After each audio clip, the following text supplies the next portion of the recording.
Good morning বন্ধুরা, সীমা দাস ব্লগে তোমাদের সবাইকে স্বাগত জানাই।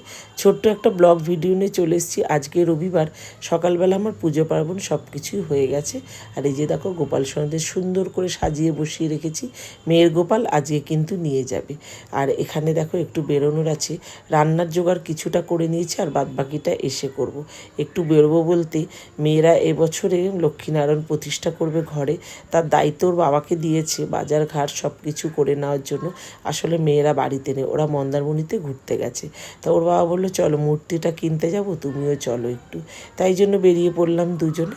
আর আমাদের যেই দোকান থেকে বরাবরই কাঁসা পেতলের জিনিসপত্র কেনে সেই দোকানেই একদম চলে গেলাম। আর দেখেই তো দেখো, প্রথমে ঢুকেই দেখলাম কত সুন্দর একটা মা লক্ষ্মীর মূর্তি, অনেকটা বড় জানো তো, খুব সুন্দর লাগছে। আমি গিয়ে তাকিয়ে আছি। ওর বাবা বললো নেবে নাকি? তা আমি বললাম কী করে নেব, আমার জায়গা কোথায়? মা যদি কোনো দিন সেরকম জায়গা করে নিশ্চয়ই এরকম একটা মায়ের মূর্তি নেব।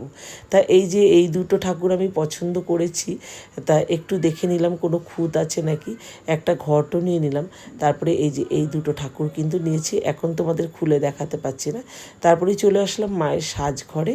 এখানে মায়ের শাড়ি নেব, বাবা নারায়ণের ধুতি নেব, আর আমার নারায়ণের ধুতিটাও বাকি ছিল। আমি মায়ের সব কিছু নিয়ে এসেছিলাম, গোপালের জামা যখন পুজোর আগে কিনতে এসেছি এই দোকান থেকে আমরা সব কিছু কিনি।